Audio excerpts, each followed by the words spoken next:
Oh, interesting. You mute OBS in the mixer, it can't go put in audio.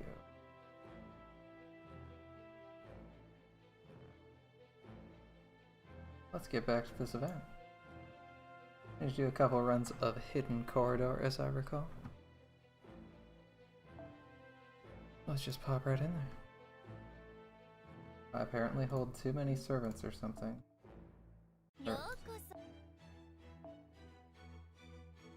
A lot of XP. Cool, well, someone's getting some XP. Who doesn't? Right, we're in the middle of leveling like 1,000,000 casters. That's what we're doing. Auto select. Can we just do like 3-star stacks? Awesome.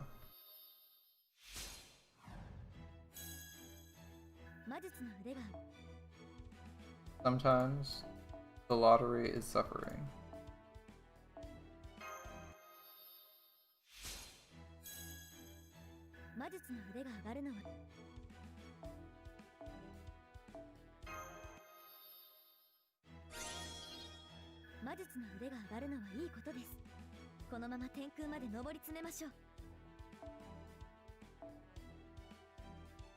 I don't actually care about any of these, just go straight to 80.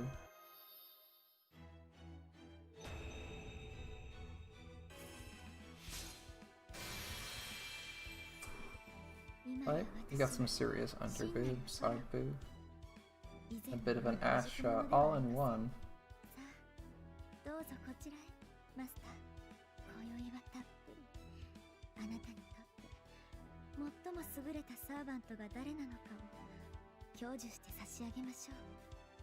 Who is my greatest servant? Is it Nito Chris?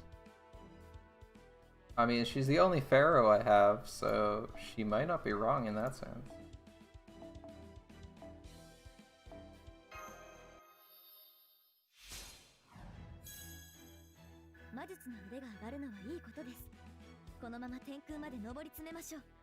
I have no clue what she says when she levels up, but alright. The important bit is that we've spent a bunch of things in our servant slots, so we can actually go back to this. Now, as I recall, for this one we want aerial drive, and that other one, I don't have MLB aerial. We will be looking for it in our friends list / support list. Nothing in it. I don't know why we're looking. Aerial drive. No. No aerial. Aerial drive. Yay. Caster. Not what we're looking for. I mean, I can stick waiver in there, that's fine. Just wasn't what I was looking for, I guess. Well, we don't need my waiver then. We want a proper assassin. Like Shiki. Like Shiki. Shiki is not a farming assassin, you say? Do I actually have an AoE anybody? I'm not using Blasted Tree to farm more than three nodes. That's silly.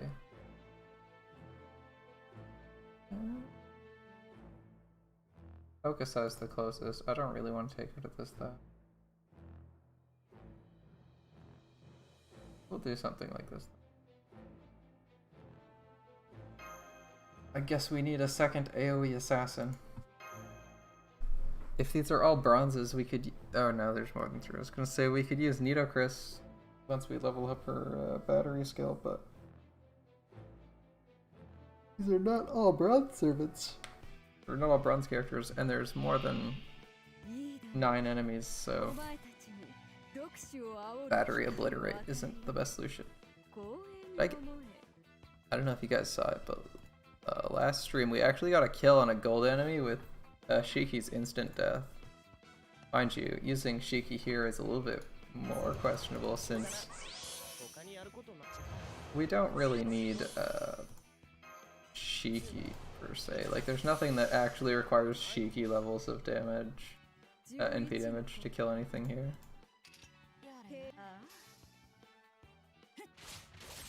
Okay, I like using Shiki, and I don't really have a second AoE assassin. I could use Hokusai, but is that really, like, better? I don't know. Hokusai can maybe clear one wave decently fast.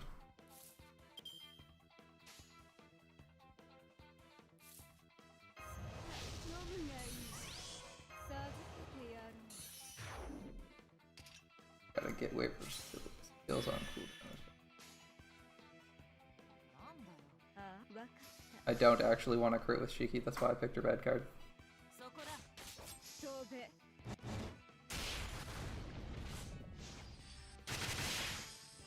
Good job, Semiramis. Needed one of those to crit so we could get that full bar.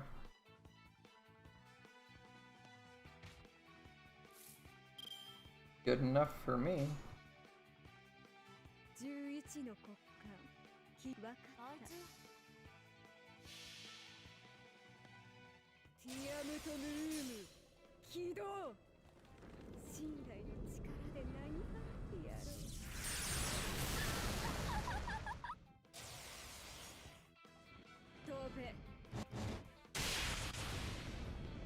I didn't consider that she would fail the kill. Right.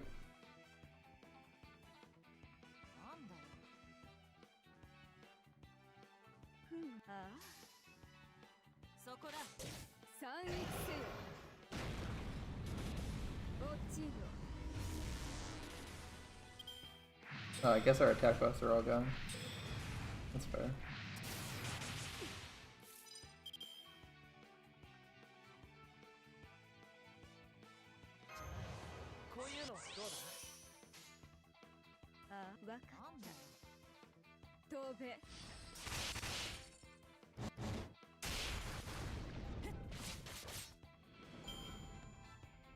But considered that all our attack buffs were gone, might have done that slightly differently. In any case, back to the action. This event's been alright. It feels like a slightly better paced Zero XL so far, but we're only halfway through it, and Zero XL also slowed down later on rather than right at the start.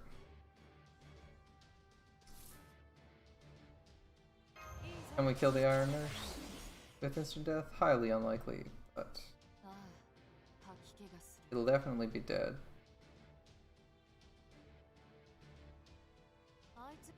I actually want to try doing this. There's 5 enemies left. If we can kill the Scrap Automata, that would be really good for us.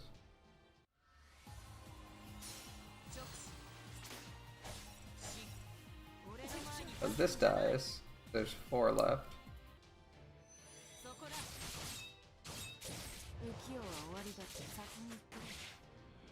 Now there's 3 left, Semiramis AoE NPs, boom, we got the kill. Going pretty well. I'm really enjoying Unlimited Blue or True to Fate tonight. There's like just some subtle changes that kind of hit you or increase the effectiveness of just a few lines of dialogue here and there. Clarify a few things, make a few things flow better, or make them a little bit more relaxing. Like, I feel the pacing is a little bit better. They rearranged a few of the scenes in the Unlimited Playworks. It just makes things go way better. Oh, we got weekly quests now again. That's what all that was. I was like seriously confused for a minute. I think we actually should have repeated that because we need like real drive, but the amount of quests was really confusing me for a second there. Oh well.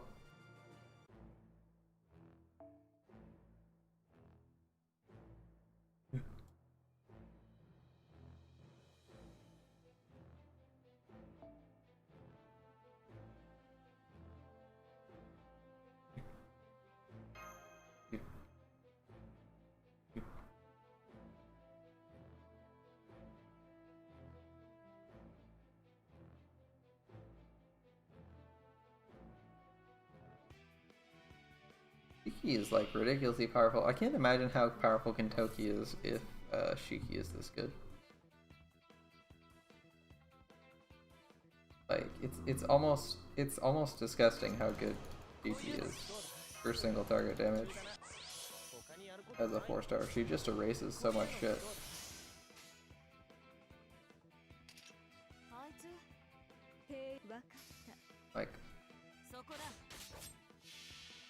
Like her basic attack damage is good, her toolkit's good, she has a mana burst, she has an evade, she has good star gen, she has good NP gen, she does ridiculous damage.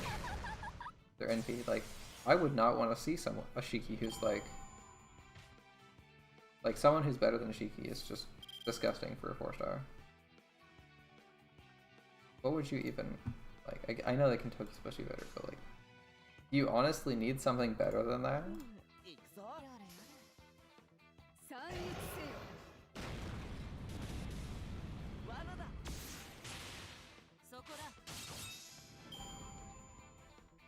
I mean, obviously I use Shiki because like Shiki's great, K&K is great. If you haven't seen those movies, you really should. They're definitely worth watching.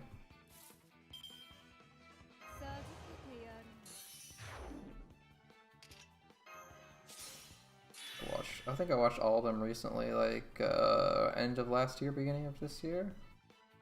End of last year, I think. Definitely worth a watch. I'm actually going to NP Shiki here. If I didn't notice how many of her cards were there. I just wanted the arts chain. Oh well. I think there's another Gazer that's gonna stall us out for a minute. Because we don't have a lot of C-stars here. So she kills this one. We're gonna need more arts. Waver's gonna charge us up again in a minute. Yeah. I think this makes the most sense if we're not charging really fast. Come again? He didn't pop in.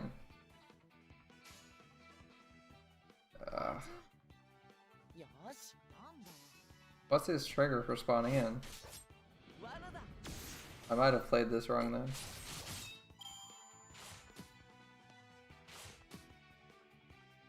There we go. Now he spawns in. Like hella late, but alright.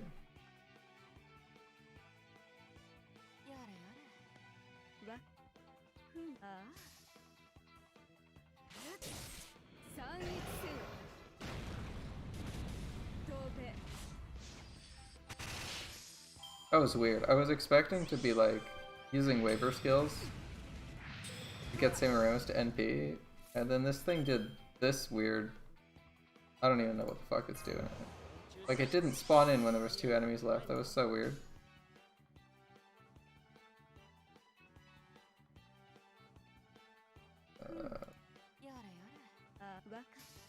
Now we're stuck in this awkward situation where this Gazer is still alive, and we don't want to spend our NP. Yeah. Not a fan of that spot, but whatever.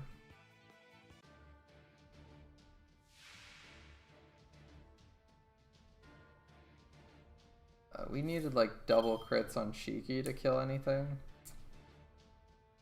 I'm not trusting 30% crits, so... Gonna drop this on someone.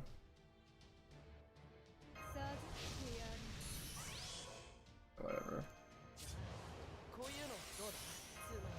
Oh, I didn't need to use that skill. Whatever.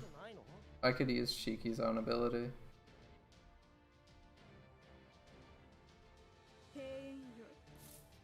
This is also massive overkill, but we'll do it anyway.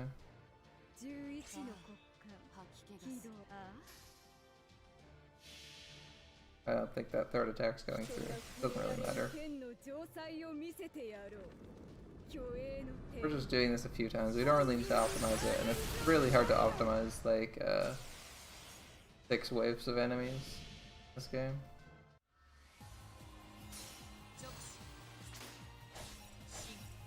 Everyone's favorite movie. I think I like the one that had like the really wonky stuff with the tower. The one they used in the K&K event. That one. Probably the best movie. Because it was just super wonky. Like, it did a bunch of crazy stuff that I was like, oh, I was not expecting to see any of this in a anime movie. This is like super artsy. Like, who the fuck is like, yeah, we need to show chronal distortion, so we're just gonna like subtly put scenes in the movie in the wrong order to confuse you so that it makes more sense when you get to the end of the movie. Like, I think that was a pretty good move.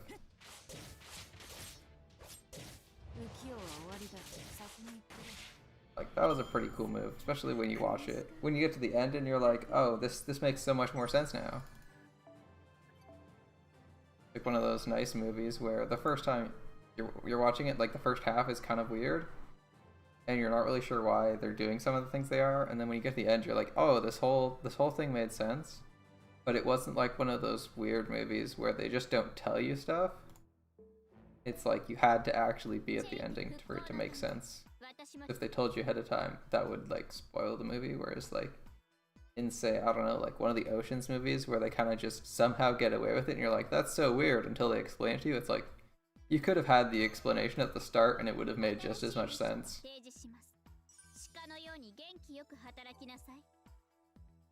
Alright, what do we got? Lookout post? Like a fucking Mario here. Oh, we're doing lookout post. Lookout post. Oh, so it's the same thing, dive to blue in the other one. Alright. We want an assassin or Saber. No MLB dive to blues here.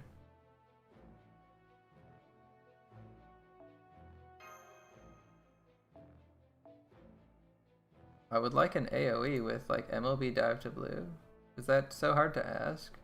I know it's a buster card, so you're not going to see a lot of people because they're like, it's like quick is king these days, but would be nice to see. AoEs. Alright.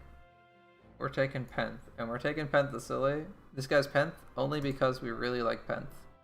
My own is like 898 right now. And we're gonna need a Saber.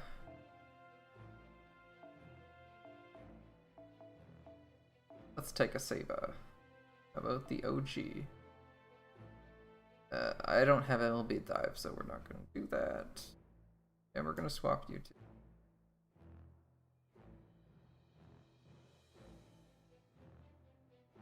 Gonna be honest, Saber Semiramis kind of needs the NP damage over Saber because her NP isn't upgraded. It's like a potato against everyone who isn't an assassin. Or everyone who isn't a rider, my bad. OG Saber, meanwhile, I guess she'll use the NP game. Seems better. They're both decent CEs, I guess. Aerial Drive, when it gets MLB, will be definitely going on Saber for now. But actually, it will go on. Who will it go on for support list?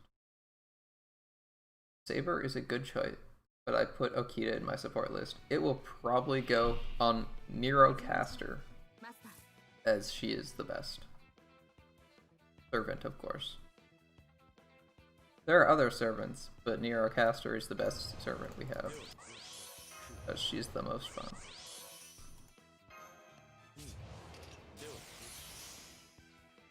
Okay, well, let's do this.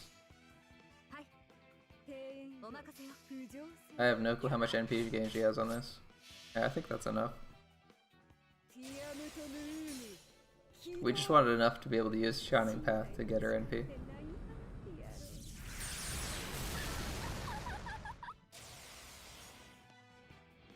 There we go.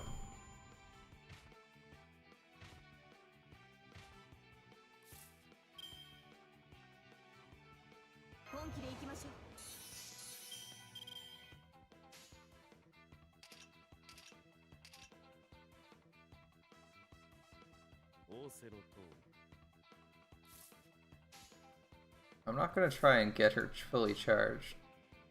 I will do this. Yeah, I guess we'll go for it. Why not? Get a bit of charge off these guys. Or Excaliburing them into next Tuesday.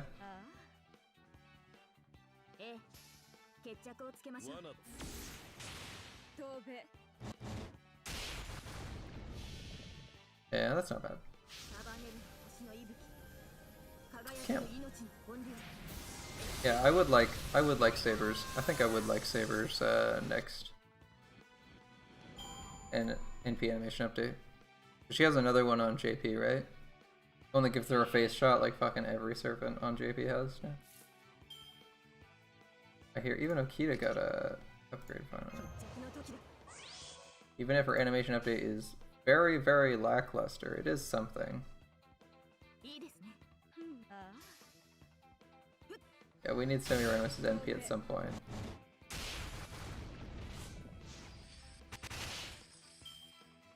Again with the, like, not putting the third enemy on the map. It's so weird that they do that.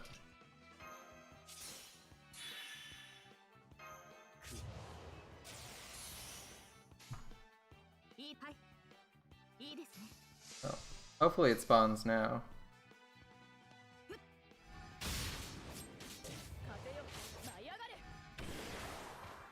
Does it spawn when that guy dies?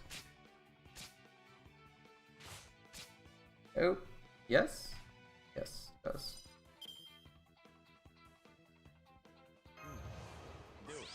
It's like, well, one of us is gonna have to do something now. There's 2 enemies and we don't have any DPS cards.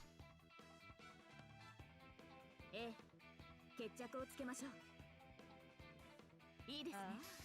it kinda sucks, but I don't want to spend 3 turns on that.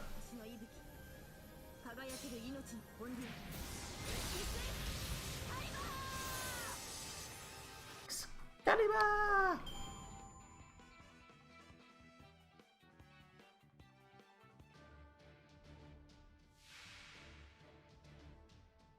Oof. I guess we should have brought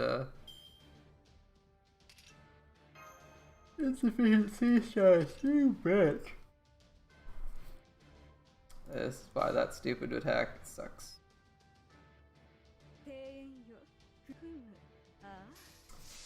I can't believe they gave Darius a better version of her 3rd skill. It's like her only damage steroid, and it costs C-stars, and they're just like, you know what we need to do to buff 3 stars? Give them better versions, than better skills than 5 stars. Because her first skill's a 30% battery, right? Which is like also a 3-star level skill. Pretty sure there's like 3 3-stars that have just a 30% battery and something else like 30% battery and guts or something. It's like that's like Spartacus has that, right? There's a couple of us. Alright. This would be a great opportunity to use Excalibur. Wow, if only we had it.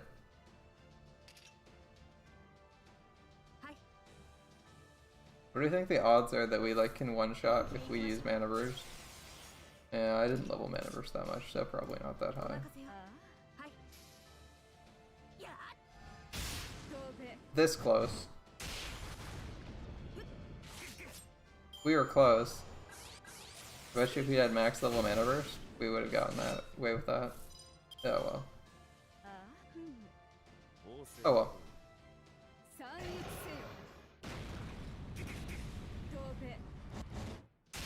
I mean, we would have also gotten away with a little bit more if we'd had a few more stars so that we could actually use like a damage up. Like, come on. Costing stars is so lame for a 5-star. I have that same problem with like Web of Deceit for what's his face? Moriarty. Like, why did you do this? Why do you do this? 5 stars are the ones who are supposed to have better stuff.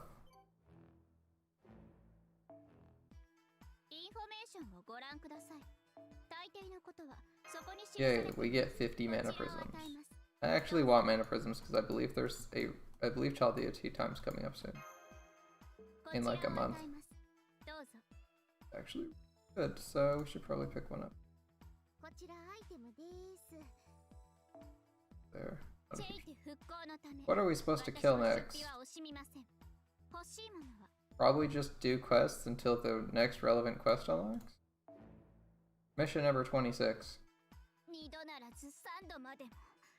26. Metal Pumpkin Nights. I do not know it. Metal Pumpkin Nights. Counts as Pumpkin Night. Metal Knights. Old Well. We definitely don't have Old Well unlocked. There's only 2 at that node. We're just farming this node. Hard to tell sometimes. Lookout post has 4 Metal Knights, which is I believe what we were doing. Chidori Gable. I don't think we have that. That's probably like the one to the right of this high windows. So we're probably doing lookout post again. Well, now that we've actually done it, because we definitely don't have Old Well unlocked.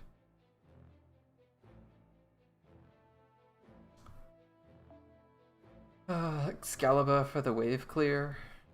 And then, actually, we want like sabers for the wave clear, really. Is there like a saber with MLB aerial drive? That would make sense. Like OG Sabo with aerial drive makes a lot of sense. And yet there is none. Sometimes, well, I guess on my friends list there isn't anyone with MLB aerial drive, or they've stuck it on something else. There's a Merlin. Not really who I'm looking for. I kind of want wave clear, as it's a real pain. Whatever. I mean, if you're gonna be an assassin with aerial drive, please be single target. No. Yeah, whatever.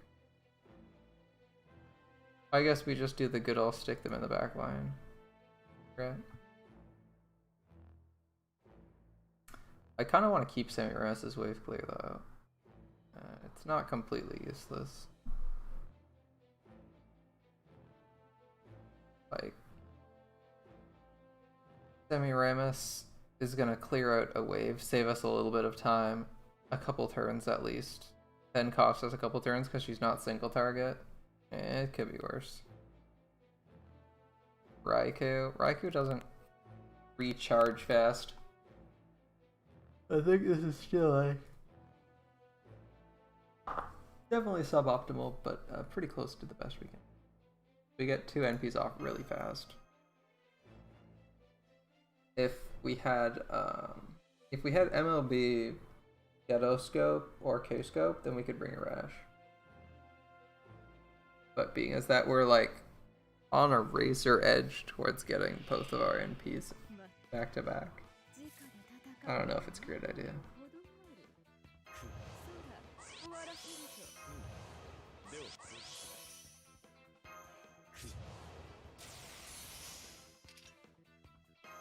Just like, a Rash requires 20% investment, and that means 20% one of these 2 isn't getting.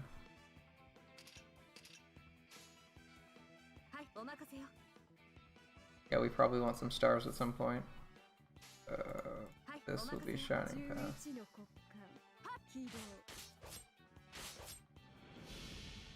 85, that's more than enough.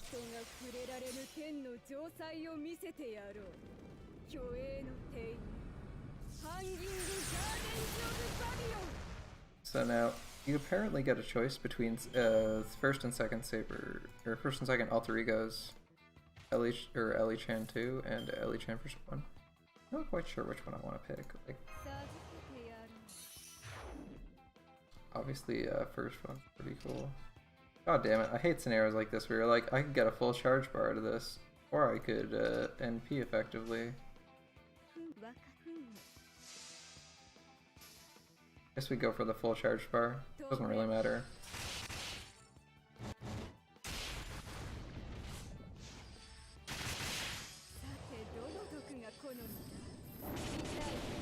You can always AoE NP next turn.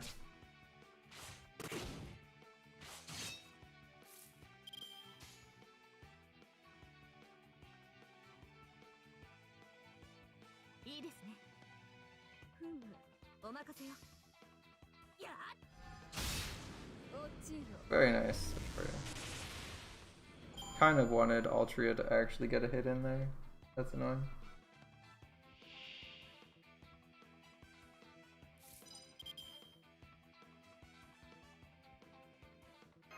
That's what it's for anyway.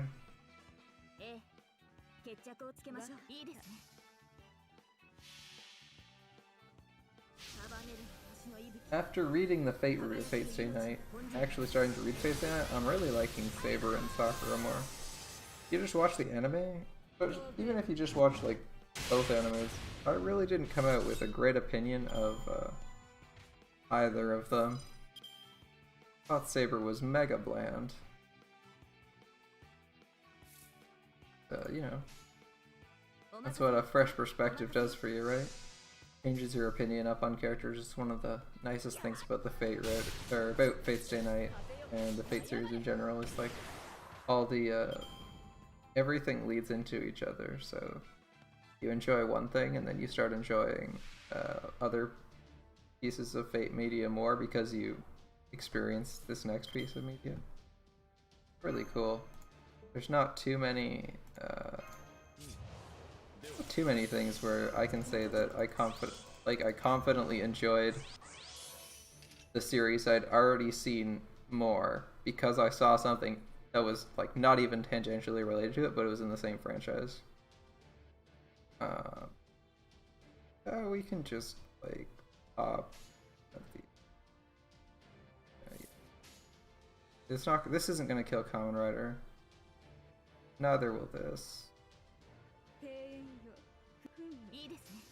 I'm just gonna use the NPs one at a time to try and kill the ads. Since it's gonna take us a minimum of 2 turns to clear Battle 3. Hopefully this actually kills the back guy. Oh, I didn't? I should have targeted him. That was dumb. That was dumb. If I targeted him, then the attacks would have landed. Oh well. I was aiming for them. Oh, dude. I'm so excited to see that. You mean Solomon, right? Like, they did announce the movie. So it's coming. I think I'm interested to see how they do it, because I kind of thought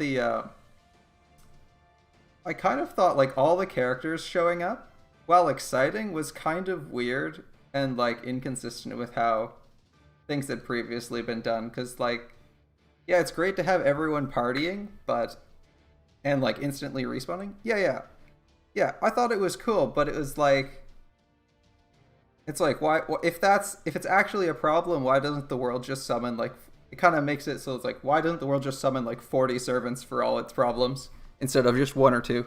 Like, I know it's kind of like, you got this with you know, 1 servant, but like, if it's actually a problem, you can always do that. Yeah, it's gonna be a cool scene though to have like all those servants fighting. I wonder who they'll actually bring to fight Solomon though, because like, they have a manga adaptation, right? And in the manga adaptation, they actually bring a few servants, but like, canonically, who's actually there other than like Mash, Roman, and you? Because like in Babylonia, yeah, but like in Babylonia, you're basically with only the canon servants, and in the Solomon anime adaptation, once Mash is dead, are you just gonna fist fight Gatia by himself?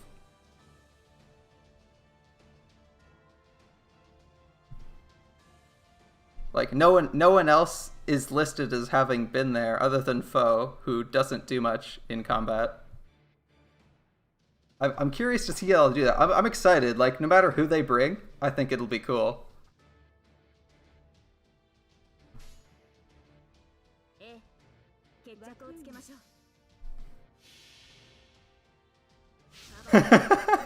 Yeah. What would be good? We'll just have Foe do a flying kick. KO Gatia. It's really the most dangerous beast.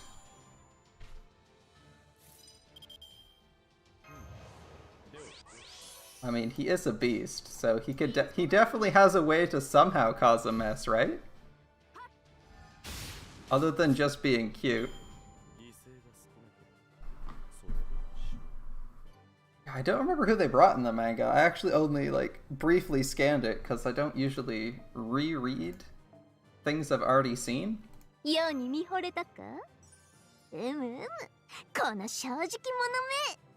Oh, cool.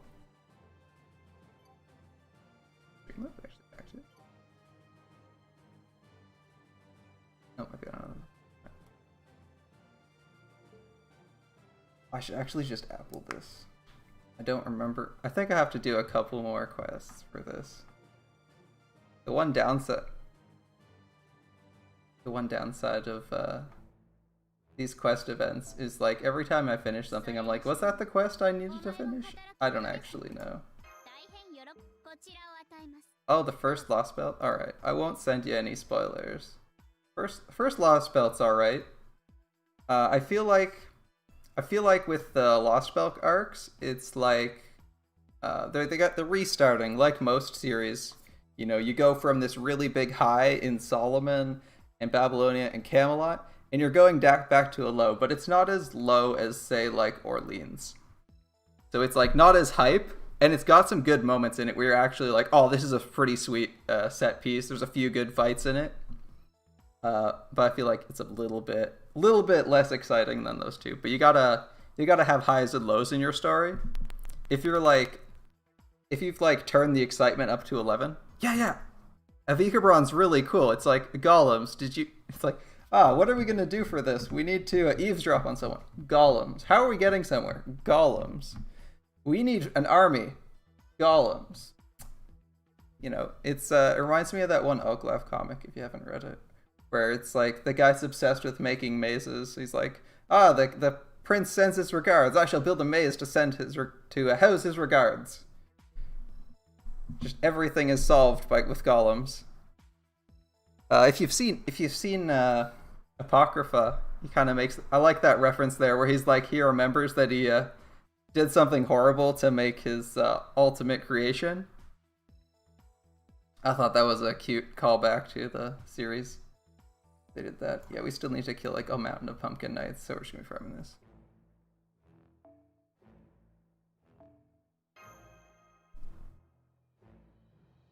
Yes, I do somehow have a mountain of golden apples left from the lottery event. I only spent like 100.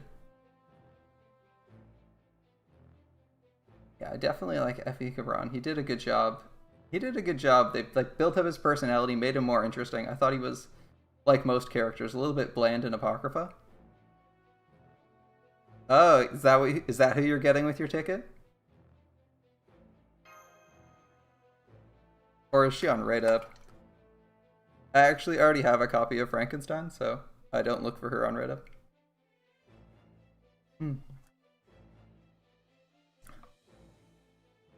I see. I already have Castor Gilgamesh, so I'm getting Nero. I already got Castor Nero, and now I just need like all the Neros. That's gonna be, well, I kind of like fell in love with Okita a little bit after using her a bunch, but I didn't know anything about her, and I read Fate Type Redline, the manga, which if you haven't read is pretty cool. It's like the Guda 3. It's like the Guda 3 event, but they took it out of the context of Grand Order, so it's in its own thing. There's no Calde intervention or anything. Instead, it's like some random master who hasn't done shit. Pretty cool. Yeah.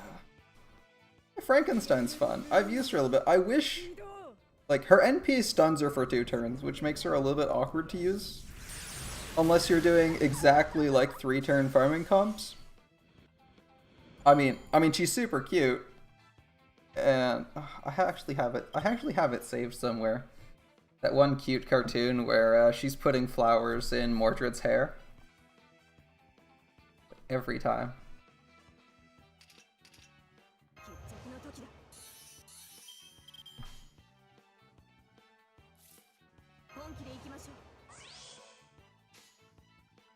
That's quite a good pair.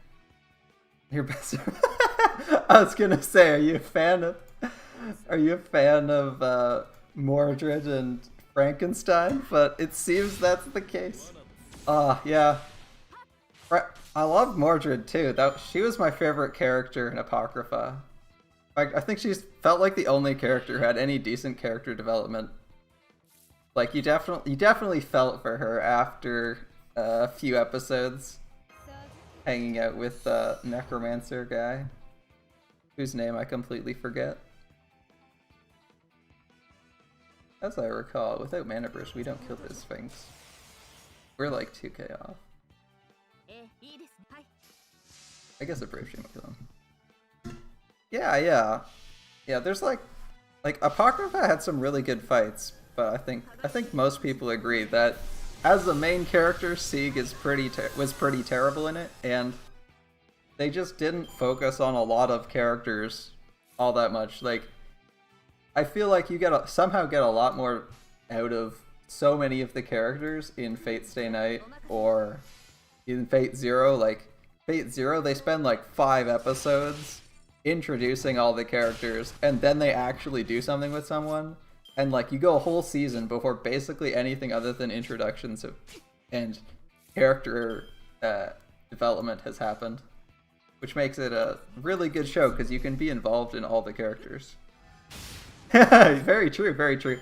Like that first fight with Siegfried, you're like, oh yeah, this is quality. And like the fight where he's fighting Sieg, who's empowered himself to be in Siegfried, it definitely goes up every time. Like, yeah, you look forward to those scenes. Karna's fun. First fight with Vlad. Yeah, that was so cool. He's like got all that. I liked reading about him because I was like, who the fuck is this Karna guy and why is he so OP? It's like, oh, you've been impaled like 30 times by Vlad, and he's like, this is a mild inconvenience. I burn it off. I think that was actually like my first introduction to. I've like completely forgot a lot of my skills for this. Anyway, that was like my first introduction to Indian mythology was Apocrypha, and I was like, damn, that guy's pretty fucking cool. What's going on with him? Decided to read up on a bunch of that stuff. Definitely.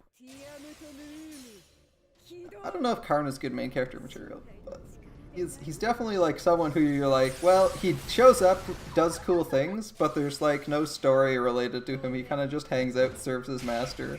There's like a little bit going on in the... I did it again where I didn't target the other Pumpkin Knight, even though I knew it would kill Carmen harder. Oh well, at least we have an excuse this time that we weren't MP. Yeah, Sieg was like a bad choice for that, but oh well. Sort of. I thought Gilgamesh was like actually like I know Gilgamesh is like kind of bland because he just slides into the villain role in Fate Stay Night every time he shows up, but I mean Gilgamesh is actually a fun character. I like him. He's like probably my favorite archer. Because he's got that, you know, apart from the laugh, he's got all the tools. Oh yeah, or maybe you're thinking like animation quality wise and not character, because Karna's obviously not a villain. Yeah, that makes more sense. Yeah, I like, yeah. Okay, I'm on board with that. Yeah, Gilgamesh, every time he shows up, Million Gates of Babylon, everything looks good. I think the only thing Gilgamesh didn't look good in was, wasn't Gilgamesh, it was Angelica. I did not like the animation for Angelica in the movie for Prisma Ilia. That's Oath Under Snow.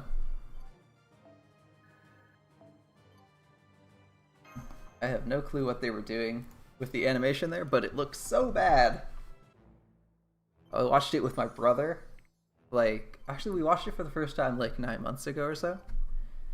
We were just like screwing around. I was like, hey, I just dragged him into watching like the Heaven's Feel movies because he hadn't seen those. I was like, well, since the other Fate movies were really, really good, let's try out the Prisma Ilia one. And we were both like, oh man, the pacing. If you haven't seen it, the pacing in Prisma Ilia, the Prisma Ilia is an alright show, but the pacing in Oath Under Snow is so wonky. Like, they went exactly with how the manga did it, and I thought the manga did it really weird. It's like an entire Grail War in one movie. And they do a montage for all of the fights except for the last one. Like, 30-second montage. All 7 of these servants are dead, and you're like, I didn't even see what these new servants were or who their names were. They just showed up and died. Weird choice.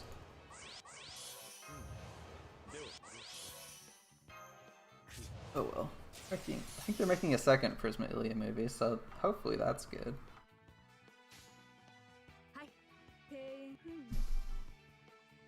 The Camelot movie? I'm glad that it wasn't delayed too much by coronavirus. I think it's going to turn out pretty well, because it's not going to be one movie, right? It's 2 or 3? Like, it's just part 1 in this one. So I think it's going to do alright, because really there's a couple good places for them to split Camelot, I think. And of course, Bedivere's fun, Ozzy's fun, Nidochris. Like, I think we're going to have... I'm guessing they'll probably like end it after or around fighting Ozzy in his pillar form. I think that's around halfway. I haven't actually done the Singularity twice. I only did it once. I think it's gonna turn out pretty well. Like, that's the same. Is that the same studio that did? I'm wandering. I'm gonna look that up right now.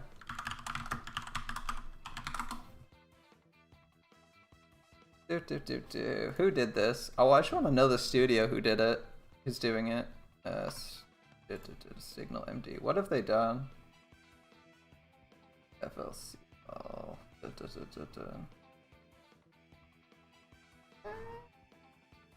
that actually the studio that did that?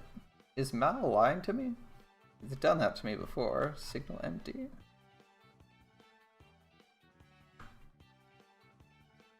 Yeah, that's what I'm thinking.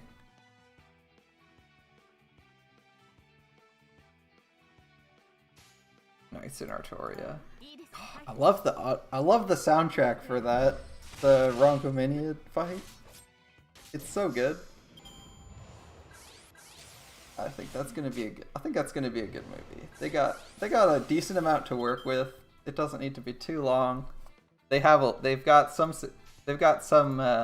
success from they got some success and momentum from like Babylonia. It's a different studio, but I feel like with like First Order was okay, and First Order's actually on Netflix now, so people might recognize it a little bit more because they'll be like, oh yeah, a follow-up to First Order.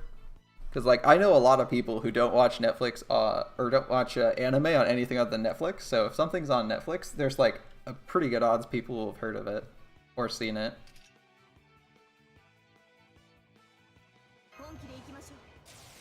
It's an Artoria.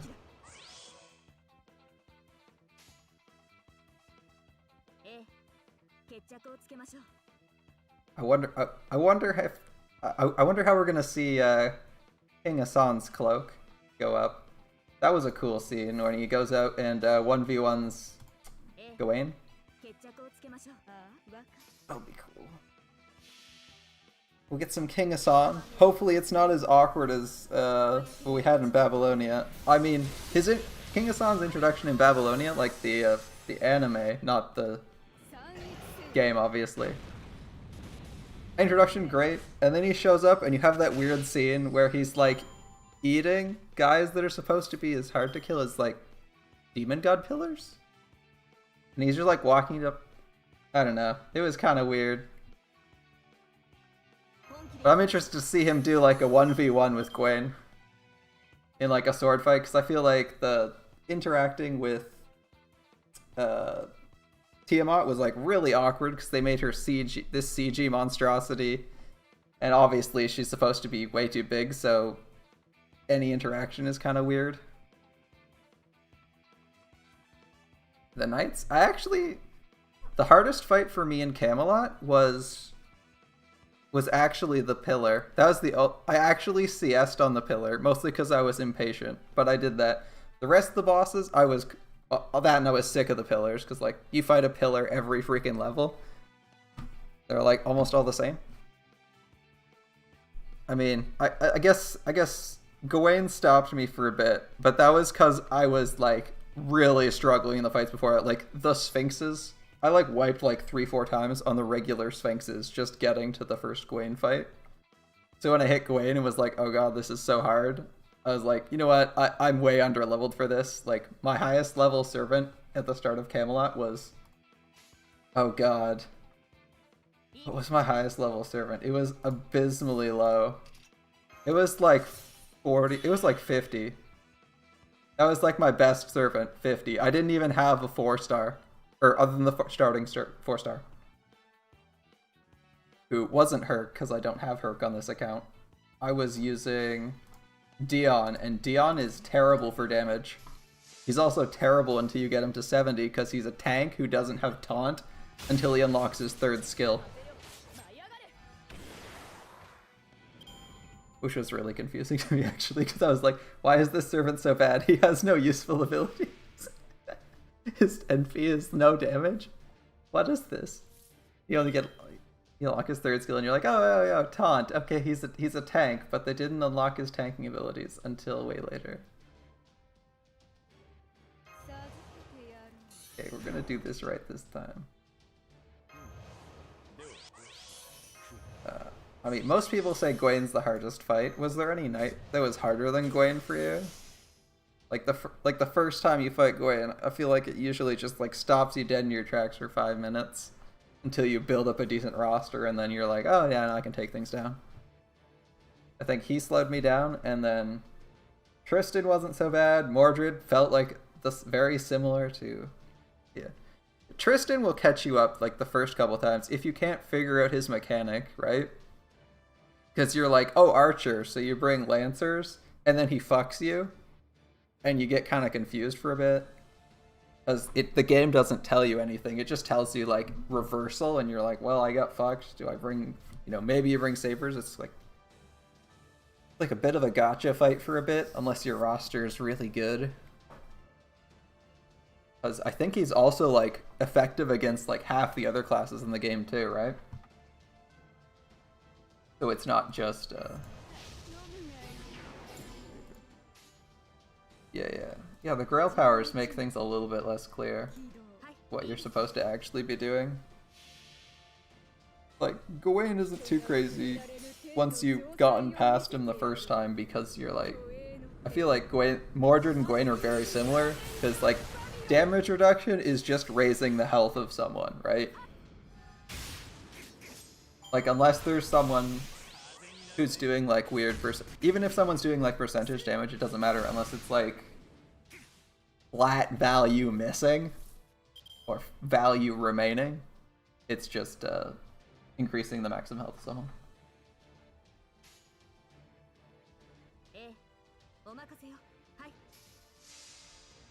Yeah, Tristan's weird. Gawain's weird the first time because he's like the first boss with mechanics, and he's also just straight up harder than most bosses you fought. I had a bit of trouble with Artoria when I got to her. But that was mostly like me playing it wrong. I managed. Yeah, the Demon God Pillars are just sponges. It's like, oh yeah, you have like 1 billion health and you AoE everyone. They just put you on a really solid clock that you can't really do anything about unless you're like rocking Merlin or something. And even then, they usually out-damage him.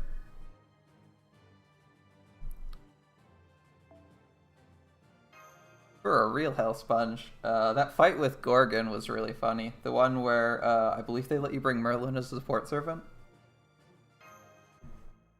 in Babylonia. That was a funny fight.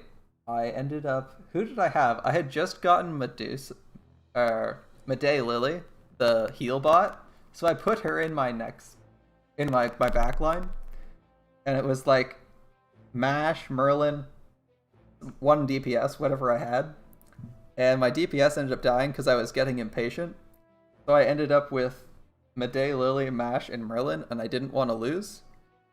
And I was fighting the Gorgon, Mega Gorgon, who has like shit tons of hit counters. I think I was taking 0 damage every single turn, but I had to be NPing with both Merlin and Mash every single turn. He's on 5. And he put his health to 1, and I was like, oh, I guess I win. Is there actually a way to time out Gatia? I actually brought a solo to him because it was faster and more interesting. That was like the first fight. I think that was like the first fight I actually brought a solo to, just because I was like, can one hero really kill this by themselves? I like started reading guides around there.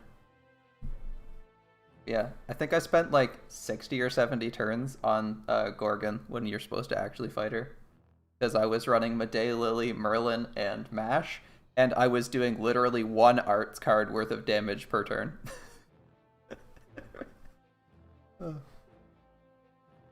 Don't let your DPS die, people. Bad idea.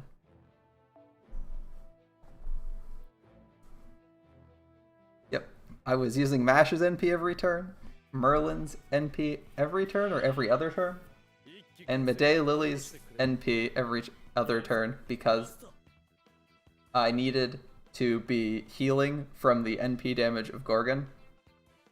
And I needed to have at least 2 or 3 stacks of both Mash's NP and Merlin's NP to keep the NPs going, the health going, and the damage reduction going so that I could take 0 damage from regular attacks. I accidentally worked my way into a stall comp. That was fun. Every time I see I'm fighting Gorgon, I always check now if I'm fighting that Gorgon just so I can do that again, because it's really funny. You're just like, nothing's being accomplished, and I could, you know, it's what's that Captain America meme, you know, I can do this all day.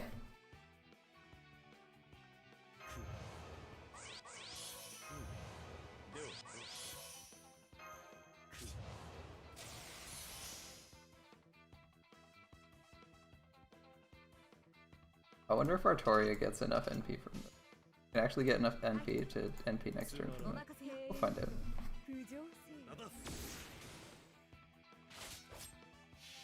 What else happened?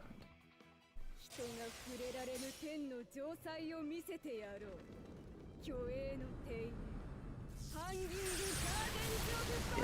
Mash is so good. I got one of my friends to start playing, and I'm like, level Mash, she's so good. Even if you're like, I don't understand why Mash is good, like, you're gonna have to use her. Since you said you were just in the first Singularity, or first Lost Belt, in the Lost Belts you start getting quests where Mash is mandatory. So even if you don't like her, you still need to level her. Because it's like, oh, you need Mash, and she has to be frontline. I guess having a level 80 Mash is much more useful than having like a level 1 Mash. Yeah.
And these nodes with extra spawns are so weird. Like, I don't mind them, but it's really weird to be like, look, there's 3 enemies remaining, and one of them isn't on the field. So you can't, like, AoE them. Oh my god, they have so much anime potential. I mean, they have enough. They can just keep writing stories. That's the nice thing about Fate, right? Is like, you're not tied to any character.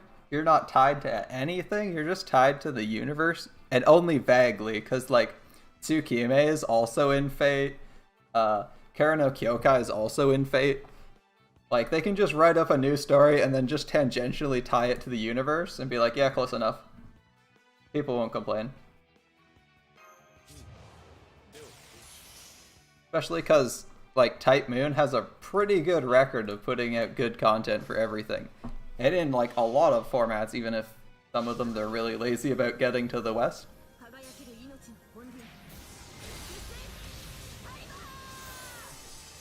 Like, yeah, they got a lot of material from Grand Order.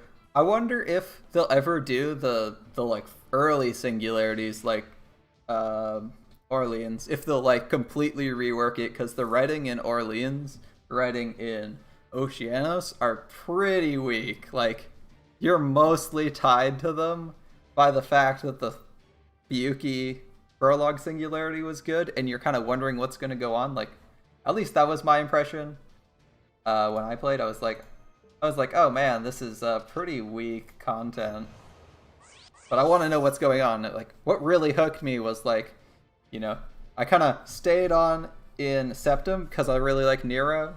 And then London I was in because I was like, this Mordred Fran pairing is so cute. And the plot's kind of interesting. Yeah, London could be good.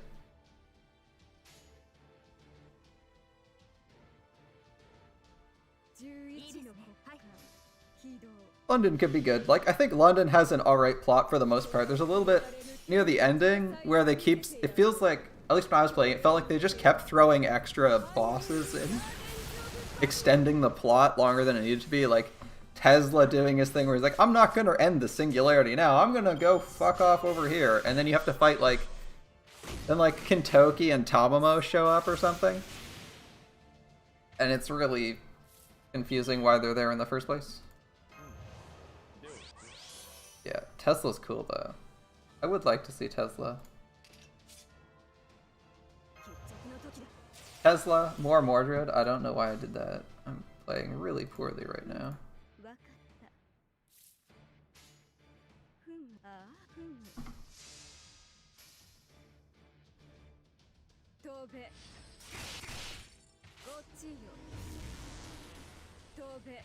Be nice if they did more with Tesla. He's kind of boring the way they use him for most events. Like, he just shows up to argue with what's his face?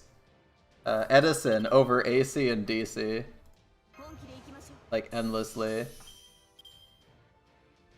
Gets a little bit boring after a while, but like, he's a cool character. He's got lots of potential, and he really felt like he had a lot of potential in London, where he shows up and he's like, yeah, I'm the modern god of lightning and shit. Like, I still remember that line because it was super cool. And like, I totally agree with that too. I'm like, oh yeah, people basically worship Tesla. Like, you've been online, so many people are like, oh, Tesla, the greatest guy ever, blah blah blah. Endlessly spouting stuff about Tesla. Which, you know, most of it's true. You know, for like a science celebrity, he's pretty popular.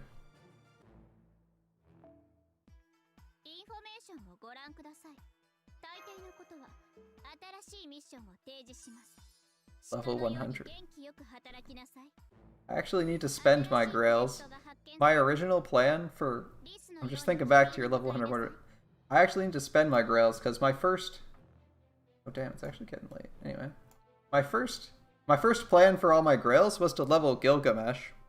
So the first time I rolled for Saint Quartz was to try and get Gilgamesh. I rolled in the New Year's banner, which had Gilgamesh. 600 Saint Quartz and about 100 tickets. Didn't get them. So he came up on raid up during Guildfest. I spent another 600 quartz on him. Didn't get him. I'm just kind of like awkwardly sitting with all these girls going, I kind of wanted to put them on Gilgamesh, but who do I, you know, and then think of other people later. Obviously I have like a mountain of grails. My second priority at the time was Mordred, who I also spent like 400 quartz on at Apocrypha and failed to get her. I think it's gonna go to like Okita and Nero instead.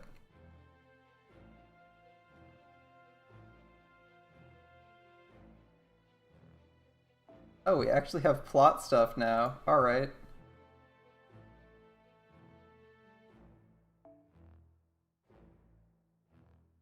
Cool. We have plot stuff now. Alright.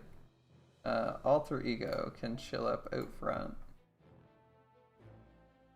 I should rock something. I don't have any Lancers I'm super happy with. I think that's like my worst class right now. Like, Ku is good. Yeah, this event's plot's kind of iffy. I'm not super happy with it, but I also don't hate it. Like, it's kind of funny. I think it's building on the previous events, but I wasn't actually here for the previous ones, so I'm not super into it. Like, I do like the concept, though. They're just like a castle on top of a pyramid on top of another castle, and you're like, what the fuck is... Like, if you just show up to a world where that's there, you're like, what the fuck's going on? I like the upside down pyramid though, because it reminds me of like the fact that Ozzy's NP is like him dropping his pyramid on people. I'm like, so this is what it's like when he doesn't desummon it. Alright. The change may as well be. Right? I think that's one of the stories you tell Gilgamesh in Babylonia. You're like, and then this crazy Egyptian pharaoh dropped a whole pyramid on the tower.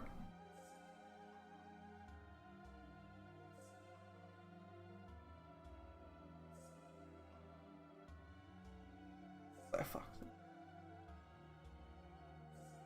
Seemingly infinite realm of mystics faded away. All those I was close to disappeared one by one.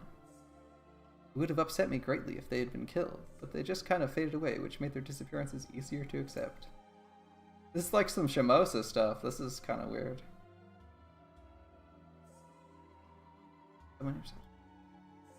Still, I really enjoyed the night I spent with that swordmaster. She was an eccentric who actually enjoyed hearing me babble on and on about my hobbies. I don't remember any other visitors beside her. There must have been others. None that stuck with me. My memories are all in a haze. No meaning. Perhaps all I'm really doing is taking up space. The worst part is that it doesn't bother me. Not to say that I enjoy it.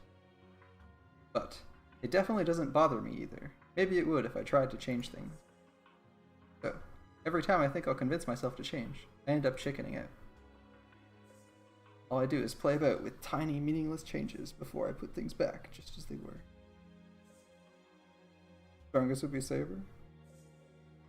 Who do you have for Lancers, other than, like, the 3 stars?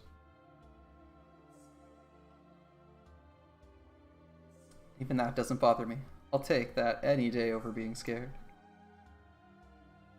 Yeah, one of my strongest classes is Saber. I got, like, 3 SSRs in Saber. Valkyrie and Fionn? I mean, Valkyrie's not bad. Fionn's going to be good. He's kind of like a meme right now, but apparently he's insanely good with Caster Artoria in Japan. If this were to go on forever, I think I'd be okay with that. Even if someone did summon me out here, I'd be too terrified to do anything. This sounds like a rant by several possible people. Possible use could I be safe? That's way over my head. Just plain out the Sokka Behemoth.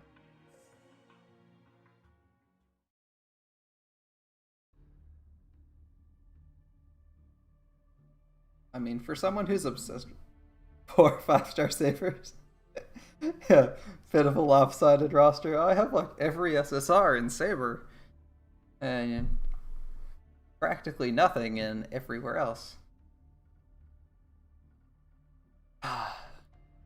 Thankfully, we have like, I don't know. I don't know if you rolled in the last GSSR, but at least it was class divided, so you could be like, my class of this sucks. I'm gonna get a 5-star in that no matter what. I mean, I rolled in like the extra classes because I didn't have any of those, but like Lancer was one of my top choices. That or Archer, because of Artorias Sigurd and Misashi. How do you like Sigurd? I like his animations, but I haven't really been seeing too many people using him and haven't been too excited when I actually used him myself.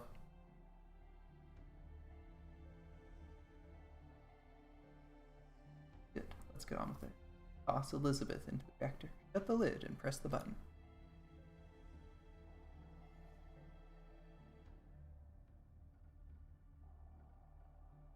Excuse me, just a little question.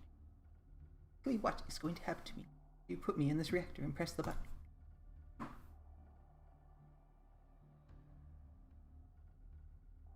It's so weird seeing Elizabeth without a voice after playing Extella. Having all the voice in. Yeah, okay. Yeah, I think in the Lost Belt he appears in, he gets like battle long buffs to make him slightly better. Yeah. Because he's a Lost Belt 2 character.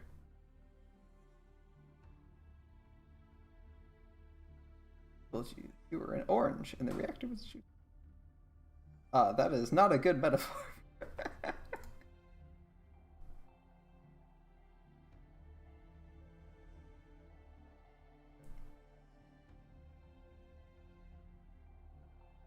There's no way I'm gonna attract new fans as a damn slushy.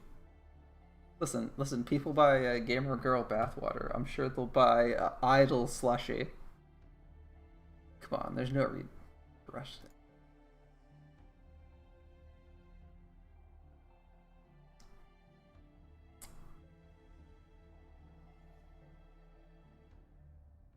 Second worst class assassin.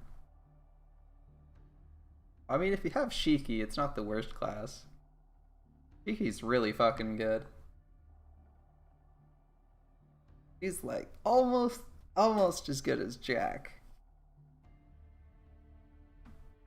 And then I'm not even sure who's actually a good AoE assassin.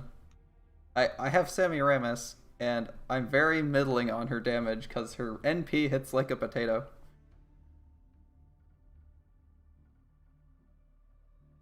Fine, so is the Guardian's. Our selection number. Elisa particles, right? We're doing the particles thing. It's like the Artoria particles. Or whatever they're called. A little more than glorified missile set. Fighting the Guardian statue with a single servant's worth of Elisa particles will enable it to remove just Pyramid Hushi Castle from history. Aren't singularities inherently removed from history? Okay, you'll have plenty of time to worry. After that, you'll have all the time in the world to indulge yourself in your lazy, neaty ways. Wait, back up. The hell are Elisa particles? Elisa. They are absolutely absurd particles that you scatter around the world everywhere you. And both MK1 and I require them to continue functioning. Hey, I've always been happy to share my sparkling charisma with the world, but I never left any world particles anywhere.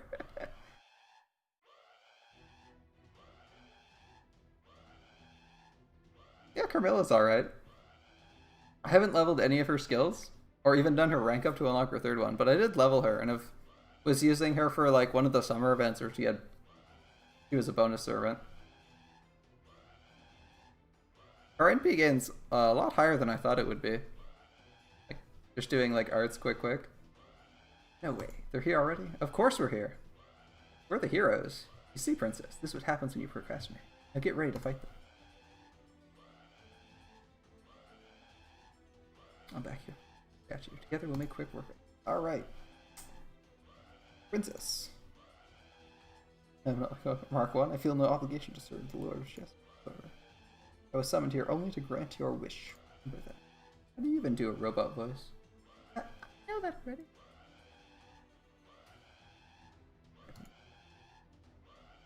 Osaka Behemoth. Alright. Do we get started with this dragon stack? I mean dragon puree? I don't want to be a slushy.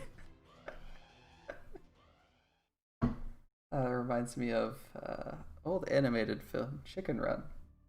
Or one of the characters, and they find out they're all chickens, and they find out they're being made into pies, and one of them goes, "I don't want to be a pie. I don't like gravy." They have British accents for some reason. Funny animation if you haven't seen it. At least for that one line. Much like, hey, nice to see you. Thank you for what? Oh shit. In the shop after everything. Now she's I'm actually confused.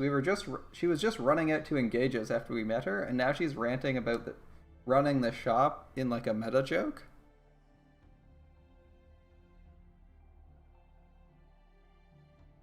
Like the meta joke is in the shop. We don't need it here.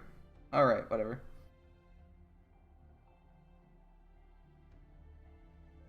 Here, one of these.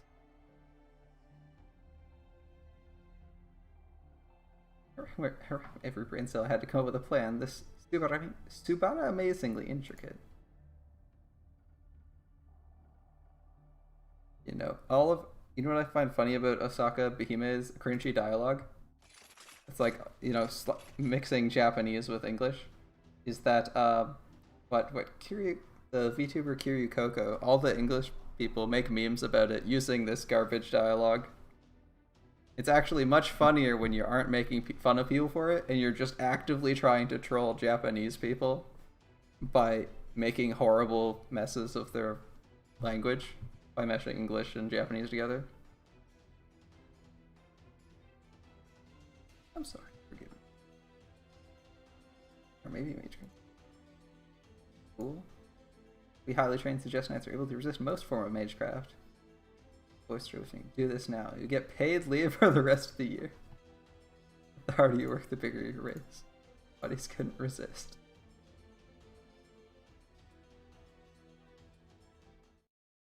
Alright, well. The event's plot's weird, but there's a couple alright jokes in here that are hard to argue with.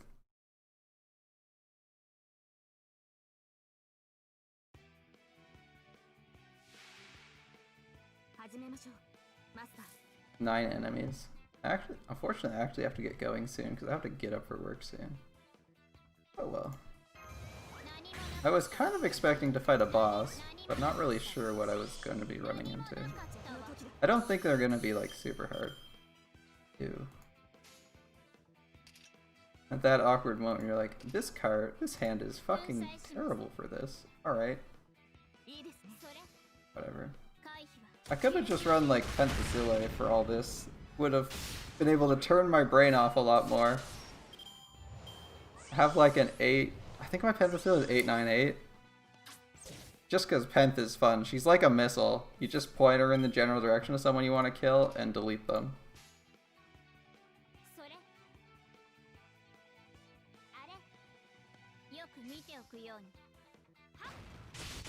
Like, if you haven't used Pentasile, she's got like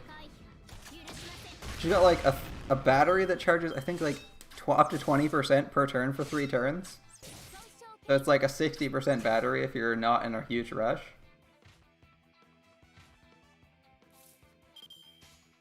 And then she's got like a charisma and a buster up, so everyone's hitting like a train for like 5 minutes. It's really good.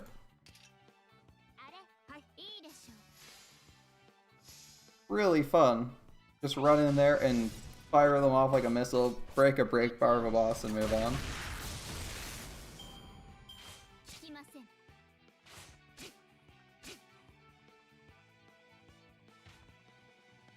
I'm also not running combat uniform, which I should be if I'm like sticking Waver in the back line. Just, I'm not sure if I'm doing single target or AoE fights.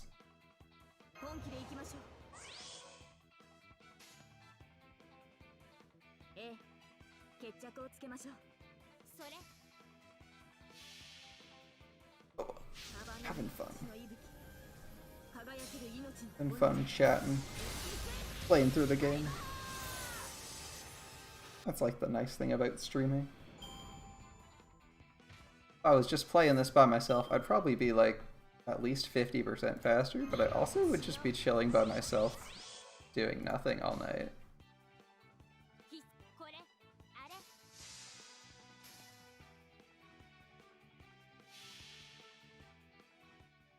I kind of like listening to the audio of Grand Order. Like, I don't know. I'm one of those people who only listens to like music when they're doing something super monotonous that they can actually turn their brain off for entirely. And I actually like the audio of Grand Order, so I don't turn it off most of the time. Like, I used to play WoW, and that was probably the only game, other than League of Legends, that I consistently just turn the audio off and listen to tunes while I'm playing. This, I'm like, I like most of the Noble Phantasms. I like most of the character voices. I really like some of them, like, I don't like muting the game whenever Nero's talking. Same with Okita.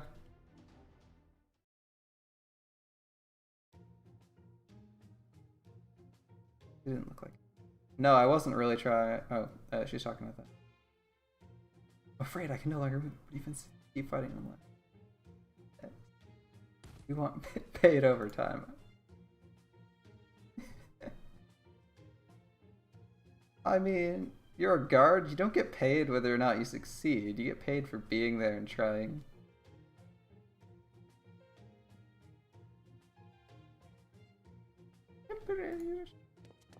How far do they have to retreat anyway? Alright, what is this?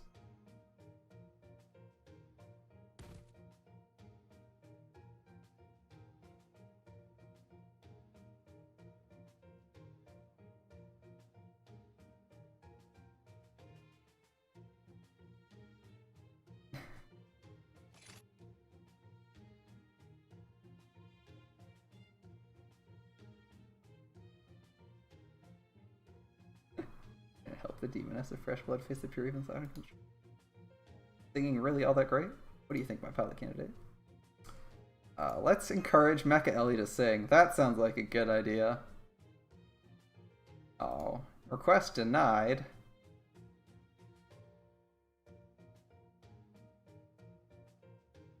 No, I have Nero. Bring Nero from my back line. I'll get Nero to sing with Mecha Ellie. That couldn't possibly go wrong.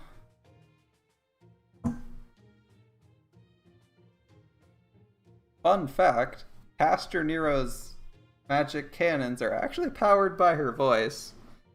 And no, they aren't distorted to deal more damage. Don't tell her that her voice is actually killing people.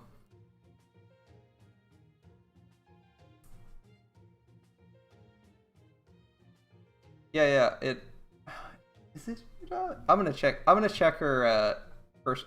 I'll check her profile after this. Personally, I would be satisfied.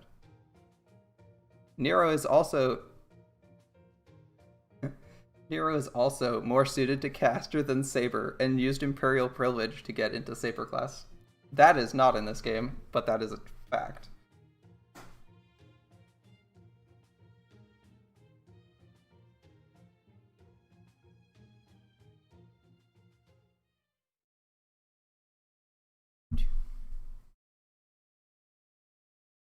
Yeah, Nero's MP cutscene's pretty good. Here. I will pop up Caster Nero's. Oh, I have to go to bed. Alright. No. We're gonna do this first. Formation, I don't care. Party setup. I probably have Caster Nero on one of these. He's on one of my Guildfest teams. My wonky Guildfest team. It could either 3-turn or 4-turn. But it used Nero, and that was the important bit. Let's see. This is not profile. Rumor has it this is a better fit for her than the Saber class. Blah blah blah. Saber clean universal genius who's not high in the facts.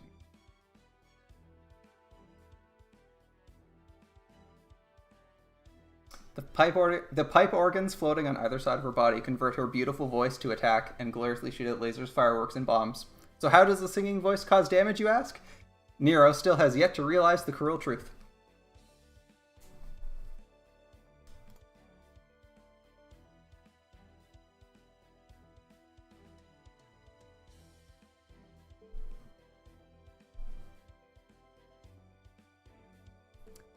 Feel a little bit bad for her, but it's a great thing either way.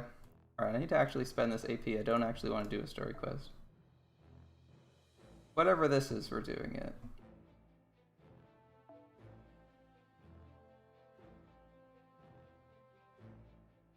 Sure. Bring me an angry Amazon. What is... Oh, this is like Great West? Pull up.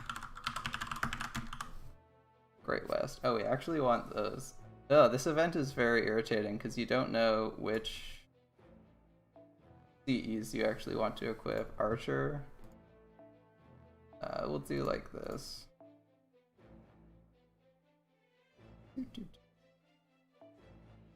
Archer, Amia, Waver. I should bring someone who's an AoE, like... Actually, who's an event servant? Cancel. Or... Oh. I don't actually have her leveled up, so I guess we'll just do Hokusai.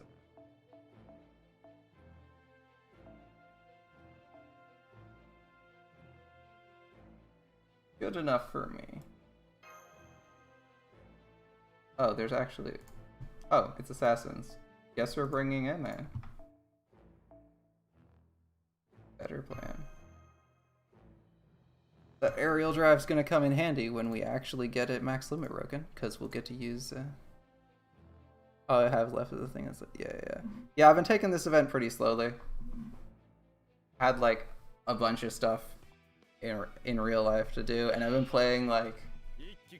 I've been playing through Fate's Day Night, the visual novel again. And just like doing some streaming stuff in general, doing some setup and, you know, making art assets, shit like that. Taking up a lot of my time.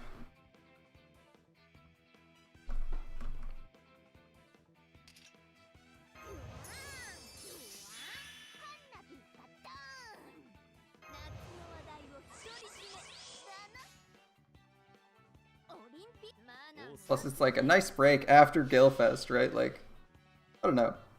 Mindlessly farming isn't my favorite. I like the story of Grand Order the most. But I don't mind farming. I think I did like 100 boxes for Gilfest, which is a good chunk of farming. Like the materials are worth it, but it definitely like wears you out a bit. Yeah. Yes. Yeah, like there's no way I'm doing like 500 boxes or something crazy like that. Like I probably could have if I really had to, but as I'm just playing this game for fun, like I'm not gonna do that. Oh, these guys have like no freaking health. Alright. Waiver buffs, get out there. Unfortunately we drew... There are very low odds that Emiya does 7,000 without a crit.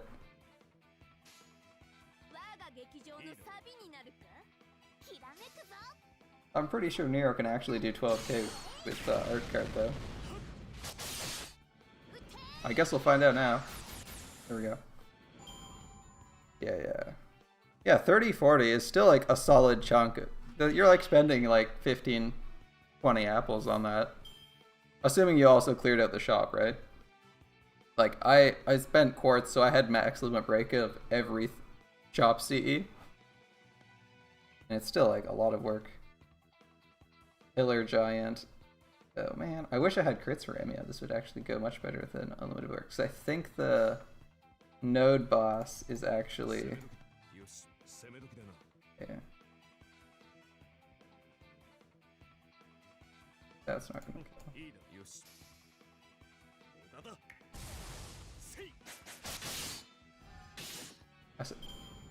Alright, Emiya's just critting today. Like, I guess I should just bring him for everything because he's done a crazy amount of damage. Alright.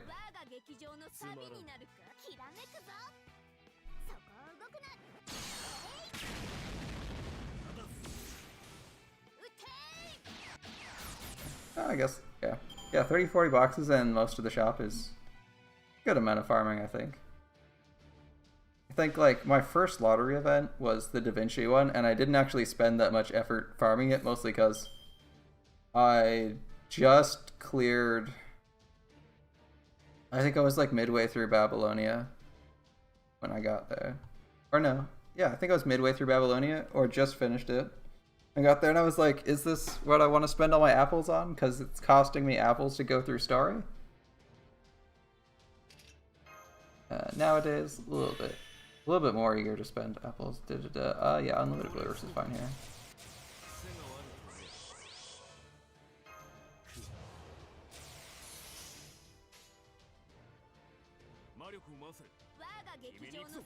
There are additional ads, so I won't just use both NPs.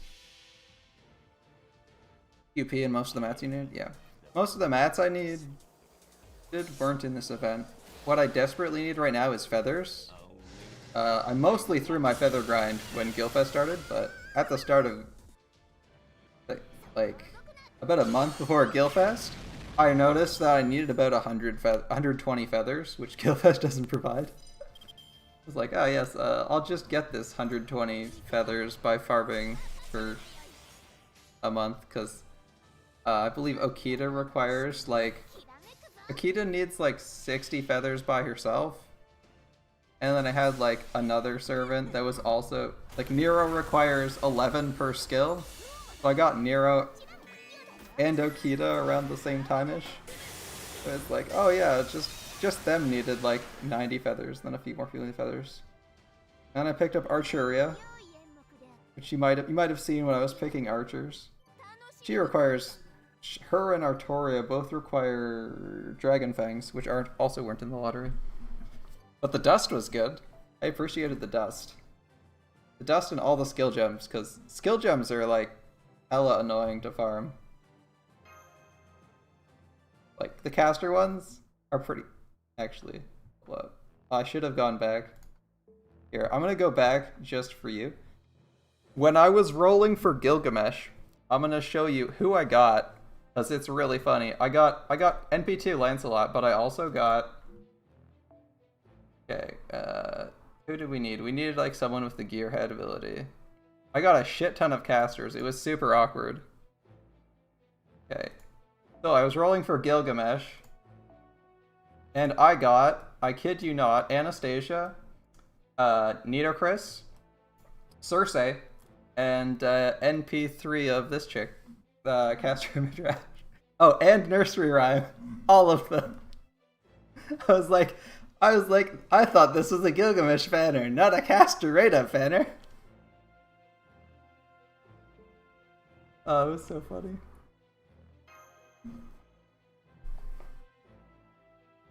The best part was, I like got the fourth new caster. Again, these are all new casters for me.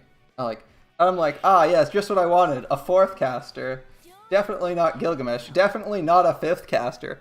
I click roll multi. First thing that comes up is the Circe. I'm like, fuck. Shouldn't have done it. Oh well. Nero cannot do 12k with this. Cannot do 12k with this setup. We do 12k on the last two cards. That's really good. Gilgamesh and Caster Minish. Oh man, that's pretty good. That's what you want. You get the servants on the banner that you care about, right? And so I told, after I spent all the quartz and whiffed, got all the casters, I told my brother, and my brother, who hasn't played Grand Order in like 2 years, like he started at launch and played for maybe like 8 months. He's like, oh, Gilgamesh is on raid up. I'm gonna start playing. So I hear from my dad, and he's like, oh, hey, your brother started playing, and he got some like super rare servant or something like that he wanted. I'm like, wait, he's playing again? So I text him, and he's like, yeah, I got Gilgamesh on my first multi. I'm like, well, fuck you too, buddy. I'm like at work the next day, and my dad's like, "Oh, I decided to start playing, and yeah, I got Gilgamesh too." And he sends me a screenshot, and I'm like, "Are you fucking kidding me?" So my whole family has Gilgamesh except for me, and I'm the only one who put a real amount of Saint Quartz into getting him. Oh, oh well. Oh well. It was still fun. I mean, I started playing this game and I was like, I'm not ever going to spend money. I don't care if I get a 5-star. I'm just going to play it 3 stars or whatever I get. So I'm still playing this game, so I'm definitely having enough fun to get over not getting the servant I wanted. Especially because he was the first guy before and I didn't get him. Oh, it was so good.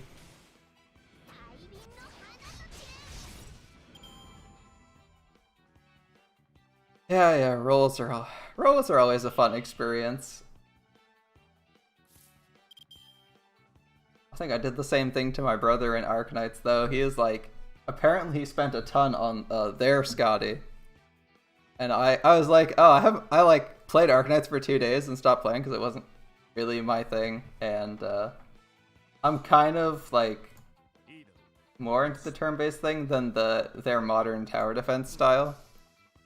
I did the same thing to him where I was like, oh yeah, this Scotty character, she seems interesting. Picked up a copy, you know, second set of pulls.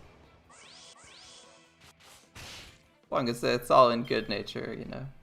You're still having fun. Like, if you don't like wail in a gacha game, I think you just gotta have a good laugh at your rolls. Oh, Shinjuku Avenger. He's cool. Actually, I like Shinjuku. Shinjuku was pretty fun.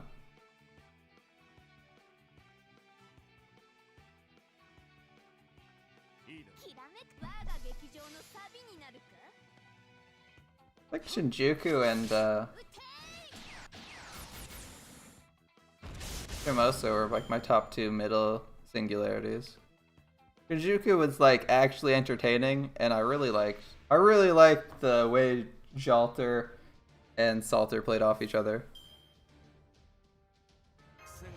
Like, they did that really well.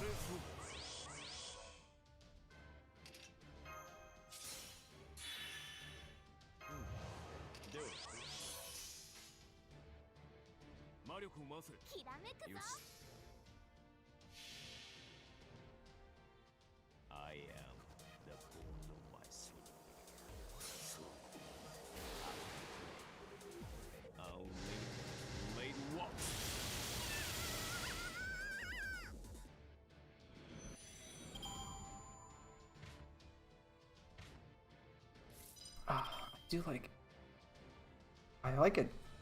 Avenger? Yeah. Avenger of Shinjuku is alright. Doggo was a tough fight for me the first time I fought him.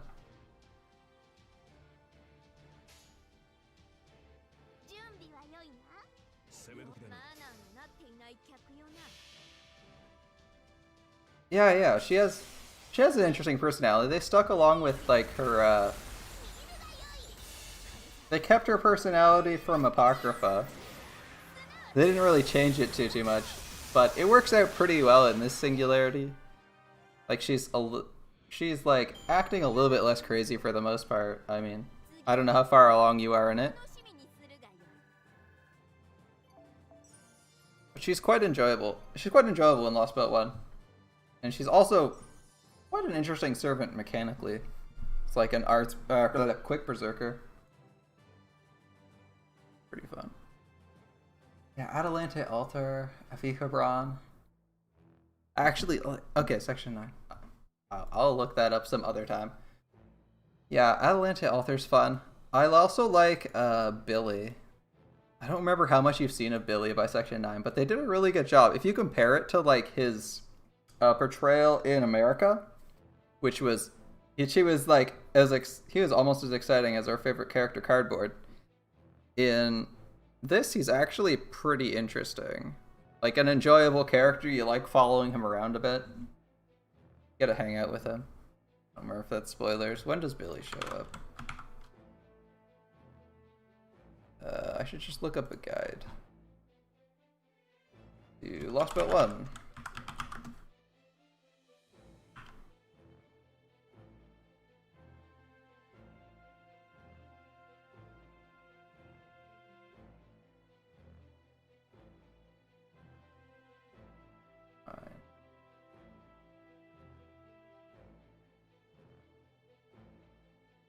Boss.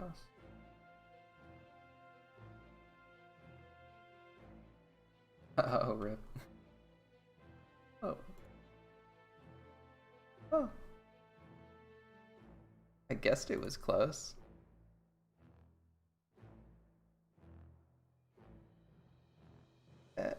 Okay. Yeah, section 9, you're like... It's a relatively long story, chapter-wise. You're like less than a third of the way through. Or no, just a bit over a third of the way through.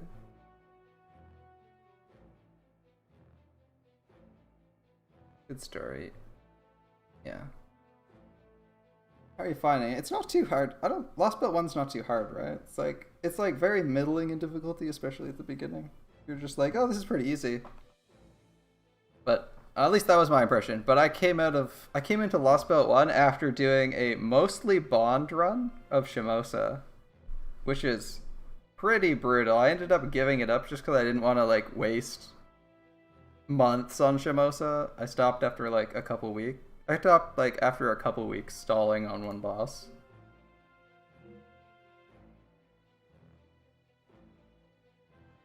It was like all Knights classes against the Berserker and Rider fight is brutal.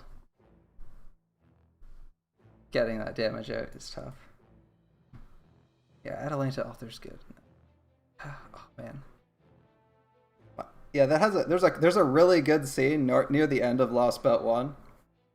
It's pretty fucking hype. I'm not gonna tell you anything about it, but if you're enjoying it, if you're enjoying the Lost Belt and some of the characters, you're gonna love the set piece. All right, I've actually got to head off to bed because I have to get up in like 5 hours. But it's been nice hanging out with you, man. So I'll see you some other day. I'll probably be streaming tomorrow. Gonna do, what was I actually planning? It might have been Unlimited Blur, so I'm just gonna check real quick. What was I planning on?